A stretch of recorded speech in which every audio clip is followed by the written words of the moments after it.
मेरा आखिरी सवाल आपसे, जो कि काफी इंटरेस्टिंग भी है। क्वाड लीडर्स समिट इस साल के अंत में एक्सपेक्टेड है, इंडिया जो जिसे होस्ट करेगा, लेकिन इस पे अभी भी क्लैरिटी नहीं है कि एग्जैक्टली कब ये होगा।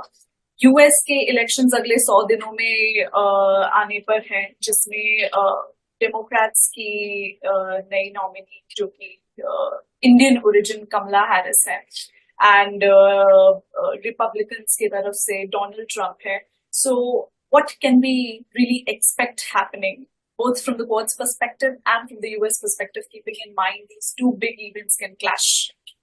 जैसे आपने कहा, स्केड्यूल के मुताबिक हमारी अपेक्षा ये है कि इंडिया इस साल क्वाड समिट मेज़बान करेंगे, लेकिन उसकी तारीख के बारे में अभी तक कोई ऐलान नहीं है।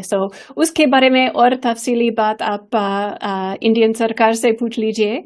और आपने सही कहा, अमेरिका में चुनाव आने वाले हैं, और मैं तो एक करियर एम्प्लॉई है, इसलिए मैं कोई एक पार्टी के लिए स्टेटमेंट्स नहीं कर सकती। बस इतना ही कह सकती हूँ कि अमेरिका इंडिया जैसे एक लोकतंत्र है, और ये बहुत अच्छी बात है कि हमारे मतदाता अपनी राय वोट के जरिए से इजहार कर सकते हैं, और उससे ज्यादा मैं भविष्य के बारे में और नहीं कह सकती। Thank you so much Margaret. लेकिन इसी में मेरा ये सवाल था कि इंडिया यूएस टाइज किस तरीके से जो क्वाड को एक टॉक शॉप, अब जो ये नहीं रहा है, इंडिया यूएस टाइज ने किस तरीके से उस चीज को स्ट्रेंथन मेरे ख्याल में अमेरिका और इंडिया के सहयोगी जो है वो क्वाड से बहुत ज्यादा बड़ा है।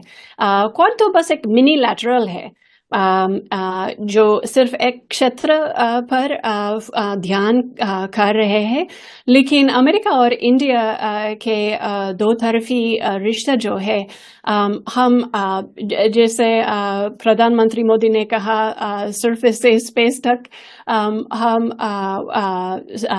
क्रिटिकल इमर्जिंग टेक्नोलॉजीज पे काम कर रहे हैं। हम मलाबार एक्सरसाइजेस में हमारे नौसेना के अभ्यास भी हो रहा है।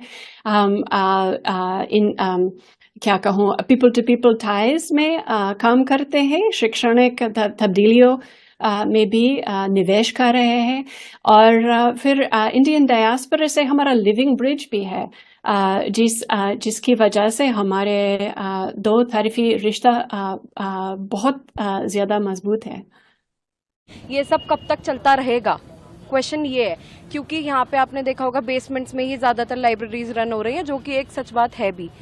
तो हम लोग सिर्फ ये चाह रहे हैं कि जो ये सेफ्टी मेजर्स हैं लाइब्रेरीज और ये बेसमेंट वाली चीज़ों को लेके, इन पे गौर किया जाए, और जो अथॉरिटीज़ हैं जो इस सब में इन्वॉल्व हैं, जो कि है हमारा आपका एमसीडी हो गया, जल बोर्ड हो गया, एंड जो भी हायर अथॉरिटीज़ हैं, उनका हम लोगों को इन्वॉल्वमेंट एज सच नहीं दिखा। उनके अगेंस्ट कुछ भी एफआईआर जो भी दर्ज कराया है उसके ऊपर हमें एक्शन आपका लेते हुए दिखे आप लोग, तो हम उस चीज़ के लिए बोल रहे हैं। हमारी डिमांड्स बहुत बेसिक है। कंपनसेशन, फैमिली जो है, जो लोग यहाँ पे भी हमें दिखे नहीं है एज सच फैमिलीज वगैरह, तो फैमिलीज का भी कंपनसेशन उनके लिए भी कुछ होना चाहिए, क्योंकि बच्चे यहाँ पे थे, उन लोगों का भी उसमें कुछ वो नहीं है कंपनसेशन। और जो एफआईआर हुई है, जल्द से जल्द एक्शन, जो हमने कमेटी बनाई है, जो लोग बोल रहे हैं कि कमेटी बनी है, उसका एक्शन जल्द से जल्द आए। वो बेसिक डिमांड्स है हमारी। रूम रेंट वगैरह अपने पर्सनल चीज़ों को लेके एज सच इतनी डिमांड्स नहीं है जो कि हाईलाइट की जा रही हैं।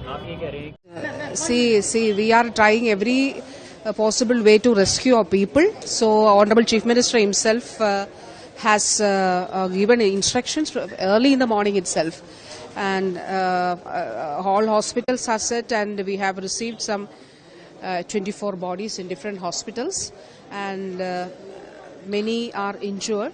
So, they are also every possible way to rescue our people and to give proper treatment is also, we have ensured that. We have NDRF team there, but 4 more teams will be joining there, and also we have fire force teams there, civil defense team is there, and also Navy will be reaching there.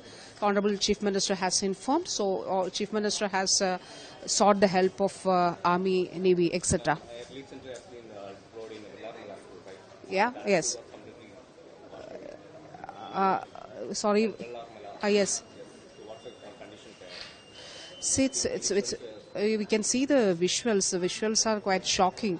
So it's very, very unfortunate. So we actually, many rods have collapsed, and one bridge is also washed away.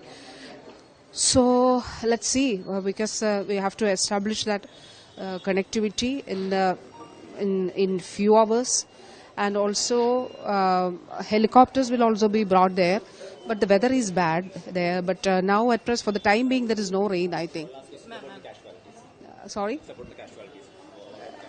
Casualties, from the reports from the hospitals, we have 24 dead bodies in different hospitals now, and also about 70 people are injured. Yes, here in my office also, and also in directorate, and also locally we do have a control room, so that, and we face many challenges there because there is no electricity connection, and also the batteries are getting, this thing, so that it's quite a challenging situation. Yes. हादसा हुआ है ma'am, 2 लोगों की death हो चुकी है। ये बहुत ही दुखद है। मैं पीड़ित के परिवारों के प्रति संवेदना व्यक्त करती हूँ, उनको श्रद्धांजलि अर्पित करती हूँ, मृतकों को, और जो घायल हैं उनकी जल्दी रिकवरी की कामना करती हूँ। और केंद्र सरकार से पूछती हूँ कि आप लोगों ने इस बार बजट में रेल के लिए बात तक नहीं की। लगातार रेल की दुर्घटनाएं हो रही हैं, आप कर क्या रहे हैं? आप जनता के प्रति उत्तरदायी है या नहीं है? आपने देखा कि किस तरह से रेल बजट भी उस तरह से नहीं बढ़ाया गया, जबकि हमारे देश में जो पटरियां हैं उसकी मरम्मती पहले जरूरी है। आप वंदे भारत देखकर क्रेडिट लेना चाहते हैं। वंदे भारत में कितने लोग ट्रैवल करते हैं? जो गरीब गुरबा हैं वो ट्रेन की छतों पे लद लद के एग्जाम देने जाते हैं, पर त्योहार में घर जाते हैं। आप डिब्बे नहीं बढ़ाते। पुराने डिब्बों को दुरुस्त करना चाहिए, इंजन का रख रखाव सही से करना चाहिए। हर ट्रेन के जाने से पहले जो जांच होती है रेलवे लाइन की, उसको देखना चाहिए कि आखिर उसमें कहाँ तोड़फोड़ हुई है कि नहीं। खासतौर पर जो नक्सल प्रभावित क्षेत्र है वहां पर पहले से नजर रखनी चाहिए कि वहां कहीं से पटरी को क्षतिग्रस्त तो नहीं किया गया। ऐसे बहुत सारे मामले हैं, और दुर्घटना के कारणों की जांच करते हुए तत्काल जो जिम्मेदार अधिकारी हैं उन पर कड़ी से कड़ी कार्रवाई करनी चाहिए, ताकि भविष्य में इस तरह की घटनाओं की पुनरावृत्ति न हो। बार बार सरकार कहती है कि डेवलप कंट्री के बारे में सोचें, डेवलप कंट्री के बारे में, तो एक रेल हादसे जी, बेसिक समस्या से तो आप देश को निजात नहीं दिला रहे हैं। आप बड़ी बड़ी बातें करते हैं, आप चांद पर जाने की बात करते हैं और एक रेल की पटरी नहीं दुरुस्त कर सकते। आप पैर धरातल पे रखेंगे तभी ना आकाश में आप उड़ेंगे। आप आकाश में पहले ही उड़ने लगते हैं, तो इस तरह से नहीं चलता है। सरकार के पास न तो विजन है, न इच्छा शक्ति है, वो सिर्फ राजनीति करना जानती है और जनता को इस तरह से गुमराह कर रही है। क्या आप चाहते हैं रेलवे मिनिस्टर को इस बात पर इस्तीफा देना चाहिए? देखिए, उनको 2 बार मौका मिला है, उनको भी गंभीर होना चाहिए, अधिकारियों पर अंकुश लगाना चाहिए। वो इस्तीफा अगर दे भी दे तो दूसरे जो मंत्री आएंगे कि क्या गारंटी है कि वो गंभीर होंगे? सरकार को गंभीर होना चाहिए, अपने अधिकारियों पर अंकुश लगाना चाहिए, उनकी मॉनिटरिंग प्रॉपर वे में करनी चाहिए और इसका बजट भी बढ़ाना चाहिए रेलवे का। Situation continues to remain very grave. The last time we got a confirmation from the hospitals, we have about 70 plus dead bodies that have reached our hospitals, and so steps are being taken for the inquest and post-mortem. But we have news that there are more people missing, and casualty number may go up. So the biggest problem is that one region is entirely isolated, and we have not been able to reach across in large numbers to this area. A small team has managed to cross the bridge, across the river, and reach, but we will need to send many more to provide help and to start rescue operations on the far side of the river. Yeah, so we have today and tomorrow is red alert, so our helicopters can't take off. So air rescue or air dropping materials, all that has to be postponed. So the challenge is that we can only do rescue by surface, and that is hampered because there is a very strong current water flowing very strong, and the bridge has collapsed. So how many teams suffered? No, there are all the NDRF is there in strength. We have backup of army, which is coming up. We have received offers of support from other formations as well. So it's not about the people that we need. It is about physical barriers and weather problems that we have to overcome. और इस विपदा की घड़ी में सुबह से ही हमारे जिला अधिकारी, एसपी साहब, पूरी स्वास्थ्य विभाग की टीम लगी हुई है और हम लोग जो दुखद हैं घटना हुई है इसमें जो मृतक हुए हैं उनके परिवार को मुख्यमंत्री राहत कोष से 2 लाख रुपए और जो गंभीर रूप से घायल है उनको तत्काल मुख्यमंत्री राहत कोष से 50,000 रुपये और उनको स्वास्थ्य संबंधी जो भी उनको ज़रूरत है वो भी पूरा करेंगे। साथ में यदि केंद्र सरकार की जो रेल मंत्रालय यदि चाहेगा कि इसमें और यदि उनकी कोई ऐसी ज़रूरत है जहां राज्य सरकार से उनको मदद चाहिए तो मुख्यमंत्री जी ने कहा है कि इस विपदा की घड़ी में हम जो है हमारा जो फेडरल गवर्नमेंट है, जो संघीय सरकार है, वो अपने मानवता के दायित्व के लिए और जनहित के दायित्व के लिए हम निर्वाह करेंगे। बैक टू बैक किस तरह की घटनाएं हो रही हैं, लगातार इस पर सवाल भी उठ रहा है, रेलवे मंत्रालय पर सवाल आप लोग उठा रहे हैं। नहीं, निश्चित तौर पर देखिए सवाल की बात नहीं है, चूंकि ये जघन्य घटना हो रही है, लगातार हुई है और मुझे लगता है कि प्रधानमंत्री जी ने कहा था कि 100% हम जो है रेल दुर्घटना रोक देंगे, हमारा ऐसा मैकेनिज्म बन गया है, लेकिन देखने को मिलता है कि वो मैकेनिज्म फेल हो गया है। जहां बुलेट ट्रेन की बात हो रही है और यदि हमारा वर्तमान इंफ्रास्ट्रक्चर में यदि इस तरह का घटनाएं घट रही हैं तो मुझे लगता है कि पहले ये इंफ्रास्ट्रक्चर में सुधार करने की ज़रूरत है, तब जाके फिर आगे बुलेट ट्रेन वगैरह की कोई कल्पना करनी चाहिए। चलिए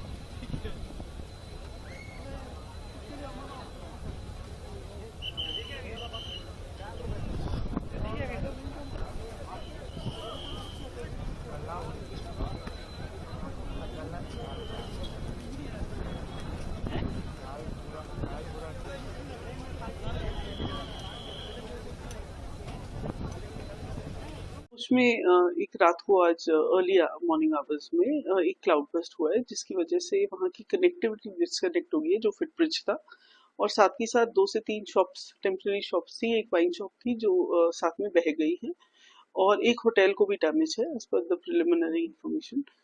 कोई loss of life in property कोई लॉस ऑफ लाइफ नहीं हुआ है थैंकफुली और इसकी रेस्टोरेशन में हमारी रेवेन्यू की टीम वहाँ पहुँच गई है और अभी काम चल रहा है।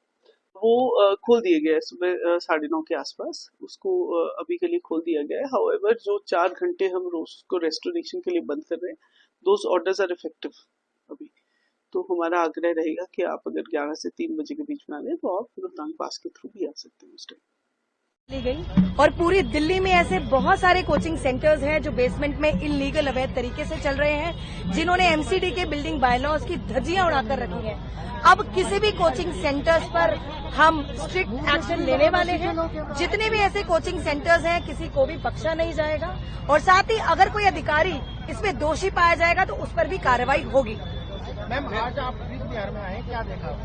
देखिए आज हम संस्कृति एकेडमी के बाहर खड़े हैं, हमने देखा कि बेसमेंट में कोचिंग सेंटर चल रहा है जो कि इलीगल है। इनके कोई भी जो नियम है एमसीडी के उनका उल्लंघन किया हुआ है और जैसे बेसमेंट में जब कोचिंग सेंटर चलता है तो 2 तरफ से एंट्री एग्जिट होती है और आप देख सकते हैं दिल्ली में, पूरी दिल्ली में बहुत सारे कोचिंग सेंटर्स ऐसे हैं जो एक भी नियमों का पालन नहीं कर रहे। तो ऐसे कोचिंग सेंटर्स पर एमसीडी एक्शन मोड पे आ चुकी है। हम उन सबको सील करने जा रहे हैं क्योंकि जिस प्रकार से ये दुर्भाग्यपूर्ण बच्चों की डेथ हुई है हमें उसका बहुत ही अफसोस है। हम लोगों ने 2018 में ही, इसलिए सरकारें उसके प्रति उतनी संवेदनशील नहीं थी, लेकिन 17 के बाद से हम लोगों ने इस पे काम प्रारंभ किया और अप्रैल 18 में हम लोगों ने इस पोर्टल को एक्टिव करने के साथ ही इस कार्यक्रम को आगे बढ़ाया है। और अगर इसमें हम देखें कि जो प्रॉपर मॉनिटरिंग, फोकस मॉनिटरिंग जो प्रदेश के अंदर हुई है, उसका परिणाम है कि जो पेंडेंसी थी, ये पेंडेंसी 1 दिन की नहीं थी, 1 वर्ष की नहीं थी, ये वर्षों से पड़ी हुई थी। महिला संबंधी अपराध से जुड़े हुए मामलों में, बलात्कार के मामलों में, नाबालिगों के साथ जो उनके सेक्सुअल हैरेसमेंट से जुड़े हुए जो मामले थे, वर्षों से पेंडिंग थी। उस पेंडिंग्स को पूरा करने के साथ आज मुझे बताते हुए प्रसन्नता है कि उत्तर प्रदेश देश के उन टॉप 3 राज्यों में है जिन लोगों ने पेंडेंसी को पूरा करते हुए और देश के अंदर जो पेंडेंसी रेट के आधार पर प्रदेश का देश में द्वितीय स्थान और इन मामलों को अपराधियों को सजा दिलाने के मामले में मामलों के पूरी तरह निस्तारण के मामले में देश के अंदर तीसरे स्थान पर उत्तर प्रदेश है। महोदय, ई प्रोसिक्यूशन में उत्तर प्रदेश देश का सबसे बड़ा राज्य है, लेकिन ई प्रोसिक्यूशन प्रणाली को लागू करने वाला राज्य भी है और इसमें देश के अंदर नंबर 1 स्थान पर यूपी का स्थान है। महिला और बाल अपराध संबंधी अभियोगों के निस्तारण में देश में प्रथम स्थान है। लगभग हमारे 98% से अधिक मामलों का निस्तारण करने में उत्तर प्रदेश आज देश का वह पहला स्थान रखता है।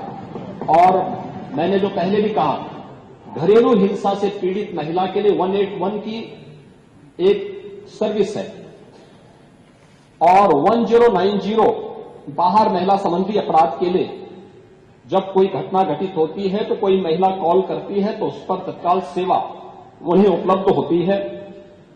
इन सबको इंटीग्रेट करने का काम भी 112 के साथ इंटीग्रेट करने 181, 1090 और 112 को भी इंटीग्रेट करके अगर कहीं भी सूचना आ रही है उस सूचना को संबंधित तक भेजने के साथ ही उसको तत्काल रिलीफ मिल सके, इसके लिए भी यहां पर कार्य किया गया है।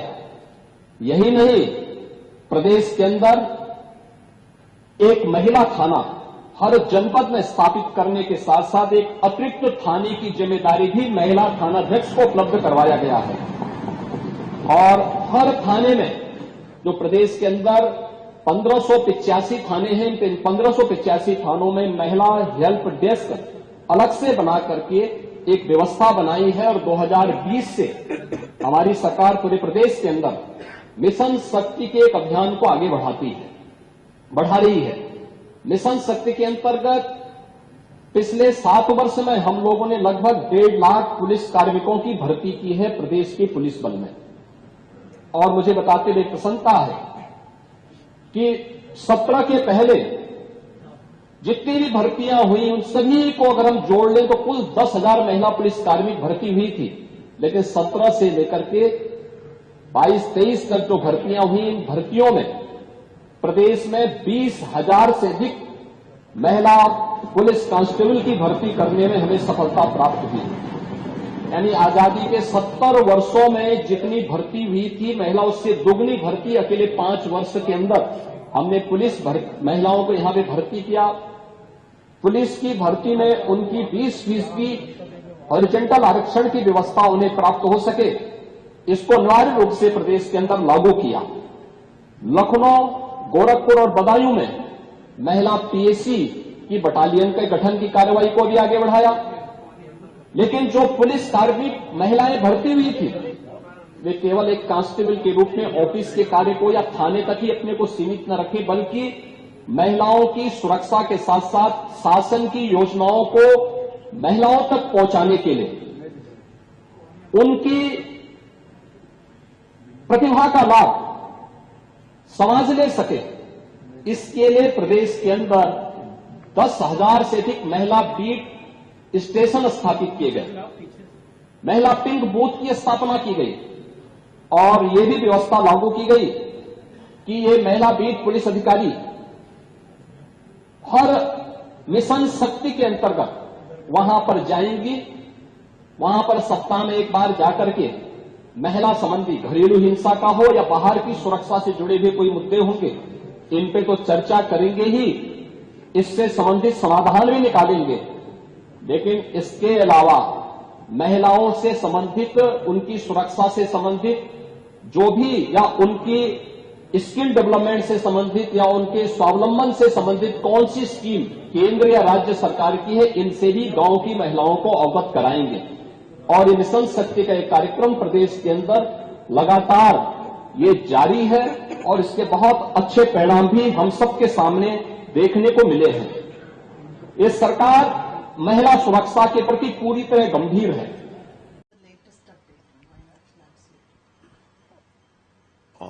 So far, 44 people have been died, officially confirmed. but we fear that the gravity of this tragedy is much more than these numbers. Rescue operations are being carried out on a war footing. Police, NDRF, Fire Force, and various agencies are actively involved in rescue operations. We have sought Army's help. According to the information which we received, Army will reach soon. Honorable Chief Minister himself is closely monitoring and coordinating rescue operations from his office. CM has sent a team of 5 ministers of the state cabinet to Wayanad, so they will be coordinating rescue operations from Wayanad. An IAS officer has been appointed as special officer, so he will be camping in Wayanad to monitor and to coordinate these rescue operations. Now 250 people have been rescued and shifted to temporary relief camps. So we also sought the help of choppers for airlifting people who are trapped in these landslide areas. All efforts are being taken by the government to ensure proper rescue operations. Could our relief rescue teams to reach this starting point, and how many will be isolated? In Mundakai, one particular area, a bridge has been collapsed. So that has posed a serious challenge in rescue operations. So that is why we have sought Army's help. Army's engineering division can construct a temporary bridge. So we hope that as soon as Army reaches there, they will immediately construct a temporary bridge, and that will help us in accelerating rescue operations. There are some reports that some people are held in some resorts or homestays. 250 people have been saved, and they are sheltered in a temporary relief camp. आज launch हो रही है, आगे क्या planning है, क्या मकसद? आज हम लोग इस बांसखेड़ा की खूबसूरत धरती पर करीब 320 बसों को लॉन्च कर रहे हैं, और इन बसों के लॉन्च होने से जो दिल्ली की जनता है उनको और राहत मिलेगी। आपने देखा होगा कि बहुत जगहों पर जो सिटी बस को यूज करने वाले लोग हैं, बसेस की कमी की वजह से बहुत तकलीफें होती हैं उनको। तो अब ये जब बसेस ऐड होंगी उससे उनको बहुत फायदा होगा, और आने वाले समय में इसी तरीके से और बसेस को भी ऐड करने की प्लानिंग है, और धीरे धीरे बसेस ऐड होती चली जाएंगी। और मैं समझता हूं कि दिल्ली को जो जरूरत है सबसे ज्यादा, अगर पोल्यूशन को कम करना है तो जो सबसे जरूरी है वो ये है हमको पब्लिक ट्रांसपोर्ट को बढ़ाना, और ये उसी दिशा में कदम है। एक तरह से माइलस्टोन भी है, क्योंकि कंट्री में किसी भी जगह पे 25% की पब्लिक ट्रांसपोर्ट की इलेक्ट्रिक नहीं है। यहाँ इसमें कोई शक नहीं है, इलेक्ट्रिक बसेस को जो ऐड करना है, मैंने जैसा अभी कहा कि पोल्यूशन को कंट्रोल करने के लिए एक बहुत बड़ा कदम है, और इस तरीके के जो है इनिशिएटिव्स लेते चले जाएंगे हम लोग। हमारी कोशिश होगी कि भारत सरकार, दिल्ली सरकार मिल के जो काम कर रही है उसको और आगे। सर, राजेंद्र नगर के छात्रों से क्या वहाँ आप क्या लापरवाही देख पा रहे हैं, और क्या एक्शन आप लेने जा रहे हैं? देखिए, वैसे ये जो मौका है वो राजेंद्र नगर को डिस्कस करने के लिए नहीं है। आपकी प्रतिक्रिया लोग जान गए। हाँ, इसमें कोई शक नहीं, वो बहुत दुखद घटना है, और इसमें जो भी उचित कार्रवाई की जानी चाहिए वो की जाएगी।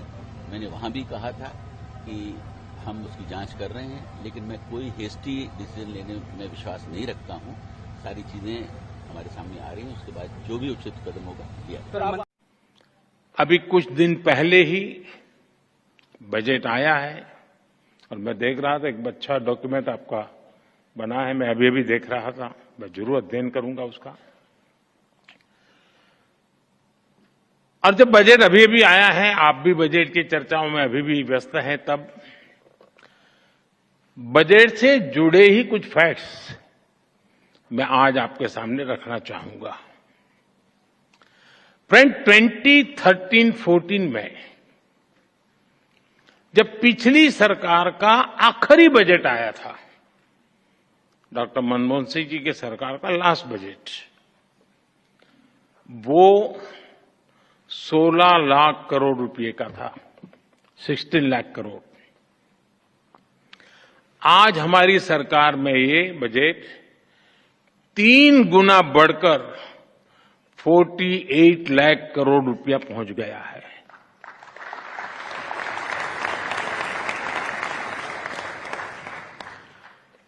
कैपिटल एक्सपेंडिचर, जिसे रिसोर्स इन्वेस्टमेंट का सबसे बड़ा प्रोडक्टिव माध्यम कहा जाता है, और उसका आंकड़ा बहुत ही इंटरेस्टिंग है।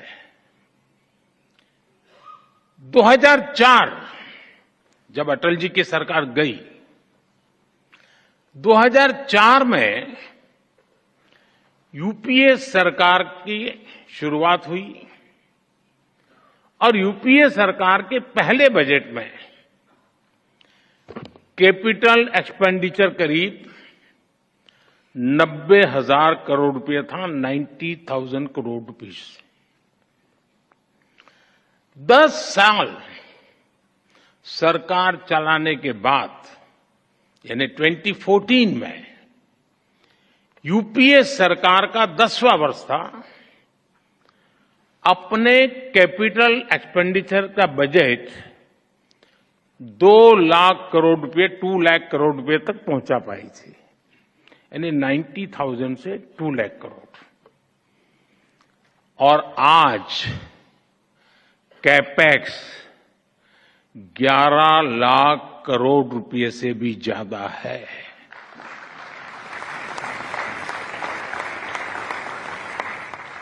यानी 2004 टू 2014 के 10th ईयर में कैपेक्स किसी तरह दुगुने पर पहुंचा था, जबकि हमारी सरकार में कैपेक्स 5 गुना ज्यादा से बढ़ा है। और आप अलग अलग सेक्टर्स को देखेंगे तो भी आपको सटीक अंदाजा मिलेगा कि आज भारत किस तरह हर सेक्टर की इकोनॉमी पर फोकस कर रहा है। पहले की सरकार के 10 साल की तुलना में हमारी सरकार ने रेलवे का बजट 8 गुना बढ़ाया है, हाईवेज का बजट 8 गुना बढ़ाया है, एग्रीकल्चर का बजट 4 गुना से ज्यादा बढ़ाया है, और डिफेंस का बजट 2 गुने से अधिक बढ़ाया है। और साथियों, हर सेक्टर में बजट में ये रिकॉर्ड बढ़ोतरी और साथ साथ टैक्स में रिकॉर्ड कटौती करने के बाद की गई है। 1 करोड़ रुपए कमाने वाली एमएसएमईज को प्रिजम्पटिव टैक्स देना होता था, 1 करोड़। अब 3 करोड़ रुपए तक की आय वाली एमएसएमईज भी इसका लाभ उठा सकती है। 2014 में 50 करोड़ तक कमाने वाली एमएसएमईज को 30% टैक्स देना होता था, आज ये रेट 22% है। 2014 में कंपनियां 30% कॉर्पोरेट टैक्स देती थी, आज 400 करोड़ रुपए तक की आय वाली कंपनियों के लिए रेट 25% है। A massive landslide in Kerala, Wayanad, and a lot of deaths are also reported from there, and people are still trapped. We are deeply saddened and shocked by this tragedy. We will all stand together in this hour of crisis and brave this storm. We pray God that the dear departed rest in peace. We wish an early and speedy recovery to those who are injured. It is said, accidents are not accidental.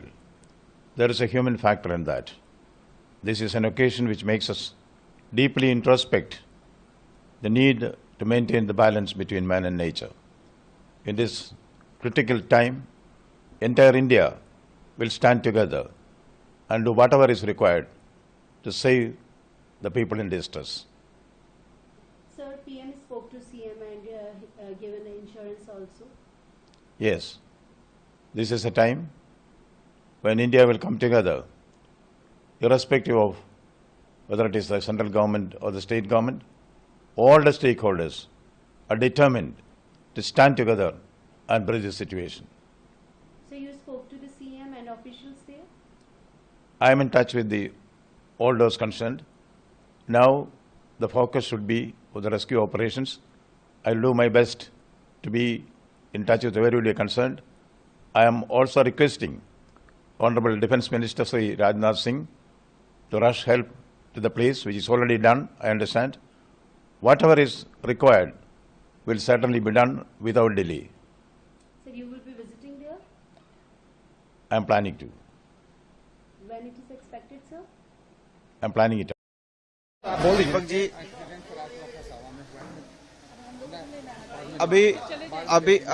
अभी हम माननीय मंत्री दीपक बिरुआ जी, माननीय विधायक दशरथ गगराई जी, हम लोग तीनों जा रहे हैं रेल हादसे में।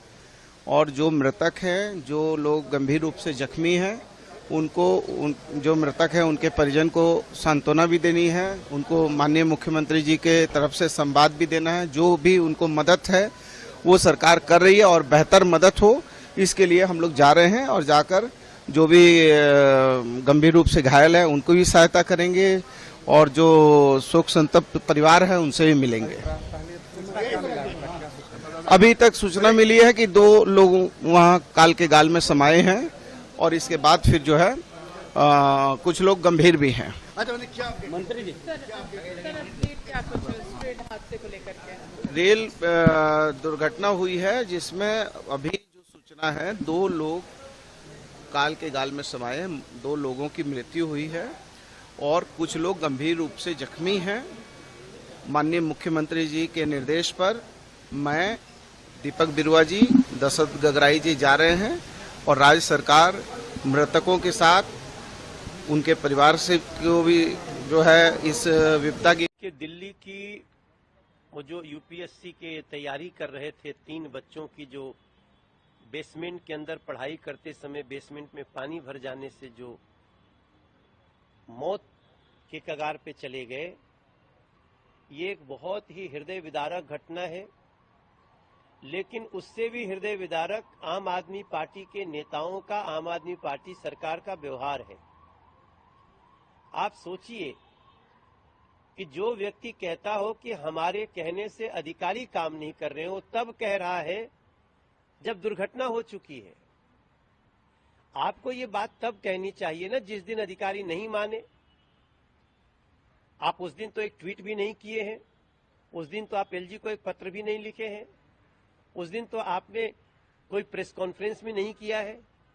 आज जब दुर्घटना हो गई तो आप ब्लेम गेम खेल रहे हैं। यही ब्लेम गेम आज दिल्ली को खून के आंसू रुला रहा है, क्योंकि जिसको करना है काम वो कर रहा है ब्लेम गेम, वो कर रहा है झूठ मूठ का आरोप प्रत्यारोप।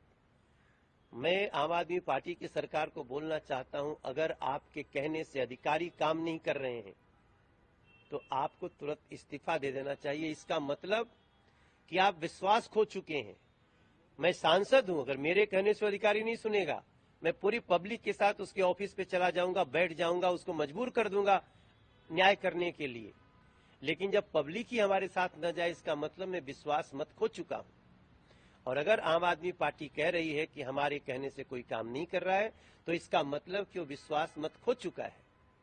लेकिन इस घटना में आम आदमी पार्टी सरासर झूठ बोल रही है। जल बोर्ड आम आदमी पार्टी के पास, एमसीडी की सरकार आम आदमी पार्टी के पास, दिल्ली की स्टेट गवर्नमेंट आम आदमी पार्टी के पास, पीडब्ल्यूडी आम आदमी पार्टी के पास, नाले साफ करने के लिए क्षेत्र के लोग बार बार गुहार लगा रहे हैं दुर्गेश पाठक जी से, और वो नाला साफ करने की जगह कैसे लूट हो सकती है दिल्ली से, ये केजरीवाल गैंग प्लानिंग कर रहा है। मुझे बहुत दुख के साथ कहना पड़ रहा है, दिल्ली की जनता इनको माफ नहीं करेगी। अरविंद केजरीवाल जी का रोज लेटर आता है आतिशी जी के अनुसार कि वो लिखते हैं, ये बात कहते हैं। अभी तक अरविंद केजरीवाल जी का एक संवेदना का लेटर नहीं आया। मिसेज केजरीवाल, सुनीता जी, वो जाती हैं हरियाणा तक घूम आती हैं, लेकिन अभी तक वहां जाकर के लोगों का दुख दर्द जानने की उनको समय नहीं मिला। हमारे सांसद बांसुरी स्वराज वहां गई, हमारा प्रदेश अध्यक्ष वहां पे गए, लेकिन उनको डिस्टर्ब करने के लिए आम आदमी पार्टी का यूथ विंग भेज दिया गया, लेकिन रिस्पॉन्सिबिलिटी लेने से भाग रहे हैं। ये इस दिल्ली का सबसे बड़ा दर्द है। मेरा दिल रो रहा है। मैं उन बच्चों के परिवार की स्थिति को सोच रहा हूं, चाहे बच्ची तेलंगाना की हो, चाहे बच्ची यूपी के हो, चाहे बच्चा केरल का हो। उनके घर में आज क्या गुजर रही होगी, ये सोच के आम आदमी पार्टी के नेता जब विचार करेंगे तब उनकी आत्मा फटेगी, लेकिन शायद उनकी आत्मा जनता के लिए अब नहीं है, इसलिए ये दिन देखना पड़ रहा है दिल्ली को।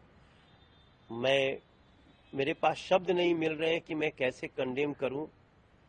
ईश्वर से प्रार्थना करता हूं उन बच्चों के घरों वालों को शक्ति दे कि इस गम को बर्दाश्त कर सके, मगर अभी भी जागो, कुछ करो जिससे आगे ऐसी घटना न हो सके। तब भी ये लोग नहीं जाग रहे हैं और हम सिर्फ आंसू भरी आंखों से देख रहे हैं।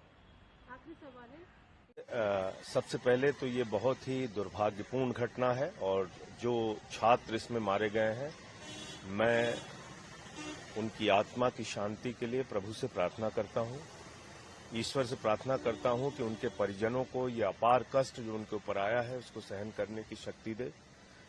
जहां तक इस घटना का विषय है, कई कोचिंग सेंटर अपने बेसमेंट में इलीगल तरीके से लाइब्रेरी चलाते हैं, क्लासेस चलाते हैं, जो पूरी तरह से गलत है। किन अधिकारियों के साथ मिली भगत करके ये किया गया, उन पे कार्रवाई होगी और कार्रवाई के लिए हमारी जो एमसीडी की मेयर हैं वो कल से सक्रिय भी हो गई हैं। हमारे डॉक्टर सेली ओबराय, हमारे स्थानीय विधायक और सेली ओबराय जी, वो लोग वहां मौके पे भी रात भर मौजूद रहे। मैं एक दूसरी बात ये भी करना चाहता हूं कि जो मंत्री सौरभ भारद्वाज जी का, आतिशी जी का, गोपाल राय जी का और इमरान हुसैन का जो वीडियो सामने आया है अधिकारियों के साथ मीटिंग का, वो मीटिंग बारिश के पहले हो रही है।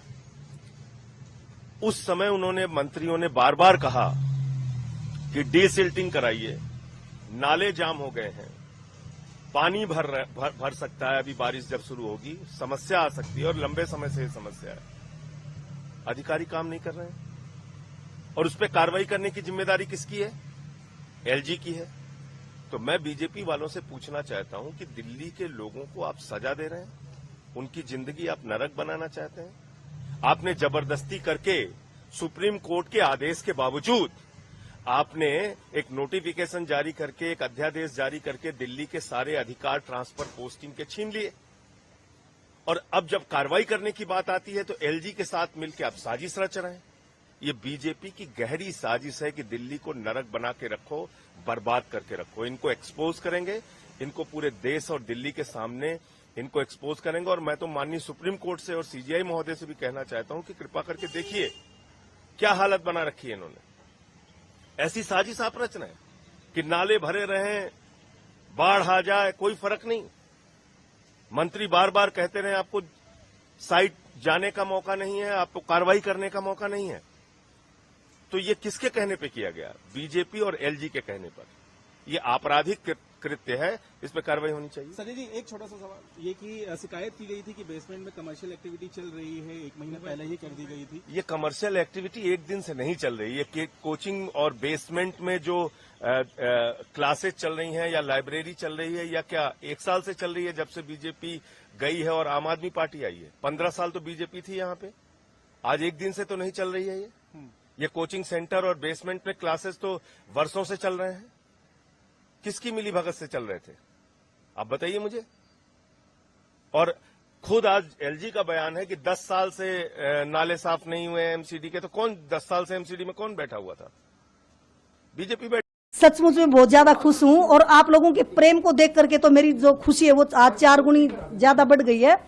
तो आप पूछिए मुझसे क्या पूछेंगे। मैं सुबह से हम लोगों ने जल्दी से सब काम किया, खाना खाया, बैठे भगवान की भक्ति में लीन थे, क्योंकि जब टोक्यो ओलंपिक हुआ था तो मनु की पिस्टल में जो गड़बड़ आई थी वो मंगलवार को ही आई थी। तो आज मैंने कहा कि भगवान आज आपकी भी परीक्षा का समय और हमारे तप का आज परिणाम आपको देखना कि आज हम क्या करेंगे। तो सच्ची में आज हनुमान जी ने जो शक्ति बच्चों को दी है, सर्वजोत और मनु को, वो काबिल तारीफ है। तो जिंदगी में मैंने ये अनुभव किया कि शक्ति है दुनिया में जो आज बच्चों को मतलब यहाँ तक पहुँचाया उन्होंने। तो हमारी जो श्रद्धा, हम चारों हमारी फैमिली में, जैसे मेरे पति, मैं, मेरा बेटा और मनु, हम हनुमान जी के बड़े भक्त हैं। हम अपनी पूजा करते रहते हैं। मैं हर रोज बच्चों को बोल के, अभी तो जैसे उनकी हैबिट होगी, हर रोज हम जय हनुमान ज्ञान गुण सागर श्री हनुमान चालीसा का पाठ करते हैं। और मैं सुबह 4:30 बजे उठ के, जब से मनु ने ट्रायल करी है, मैं पूरे साल से, मैं पूरा जनवरी से लगी हुई है तब करने की, भगवान मुझे वो फल अब की बार निष्फल मत करना, फल जरूर दे देना मेरी बेटी को। चाहे मुझे अंगारों पे चलना पड़े मैं चलूंगी, चाहे मुझे कांटों पे चलना पड़े मैं चलूंगी, बट मेरी बेटी को निराश करके मत भेजना। तो आज वो नहीं, मैच नहीं देखा, हम लोग वही तब कर रहे थे जब मेरे नेबर ने आके मुझे बताया कि मनु जीत गई है। तब मैं उठ के आई हूँ। दोनों हस्बैंड वाइफ ने अच्छे से उसके बाद टीवी हमने चलाया है, उसके बाद मैंने मनु को देखा टीवी पे। तो मेरी खुशी इतनी थी कि मैंने कहा मेरे पति को कि पानी दे दो, नहीं तो शायद आज मेरे अंदर हार्ट फेल होगा मेरा, ऐसा कुछ मुझे फील हो रहा था। तो इतनी खुश हूँ आज मैं कैसे बताऊँ आप लोगों को। मैं दोनों बच्चों के लिए सुबह से प्रेयर कर रही हूँ कि एक अकेली मनु से काम नहीं चलेगा, क्योंकि सर्वजोत का भी स्ट्रॉन्ग होके खेलना बहुत जरूरी है। दोनों बच्चों के लिए मैंने लिखा भी है डायरी में, मैं आपको पढ़ाऊंगी मैंने आज क्या लिखा भगवान के प्रति और बच्चों के प्रति, और अपने लिए और अपने पति के लिए, अपने परिवार के लिए क्या लिखा है। मैंने बहुत कुछ लिखा और वो सब आज सफल कर दिया भगवान ने। सच्ची में देखने के पीछे का क्या रीजन मानती है? मैं ये रीजन मानती हूँ, क्योंकि जो बोलते हैं कि शूटिंग करते हैं तो उस पर एक माइंड को फोकस रखते हैं। तो मैं सोचती हूँ कि मेरी जो एकाग्रता वो भी मेरी बेटी के बहुत काम आती है। इसलिए मैं शोर शराबे से बिल्कुल शांत माहौल में बैठना पसंद करती हूँ। तो मुझे टीवी चला के देखना बिल्कुल भी पसंद नहीं है, क्योंकि मैंने मनु का आज तक कोई भी मैच टीवी में नहीं देखा है। मैं कॉमनवेल्थ था तब मेरे पति और मेरे बेटे ने देखा, तब भी मैं तप कर रही थी, मैं पूजा कर रही थी बाहर मेरे पेड़ के नीचे बैठ के। और जितने भी मैचेस मैं ओलंपिक के टाइम पे भी मैंने नहीं देखा था, टोक्यो में जब हुआ था, जितने भी मैचेस आज तक मनु ने वर्ल्ड में खेले मैंने नहीं देखा मनु को। मेरी आत्मा नहीं मानती है। मैं ये मानती हूँ कि मैं अपनी भक्ति में लीन हो जाऊं तो वो समय मेरी बेटी के लिए अच्छा रहेगा। आज वो समय अच्छा हुआ मेरे लिए। भगवान का मैं धन्यवाद करती हूँ, हनुमान जी का मैं धन्यवाद करती हूँ। मैं भगवत गीता को भी लेके आज बैठी थी साथ में कि आज कर्म का फल दे देना कृष्ण महाराज, उसमें कोई कमी मत दिखाना बच्चों के उसमें। तो आज मेरे शब्द अपने आप अंदर से निकले जा रहे हैं। पहले दिन शायद आप आए थे, इतना मैं नहीं बोल पा रही थी, आज मेरे अंदर भाव अपने आप ही निकल रहे हैं अंदर से। शायद वो भी एक शक्ति भगवान की देन है जो अंदर से आ रहे हैं, बार बार निकल रहे हैं।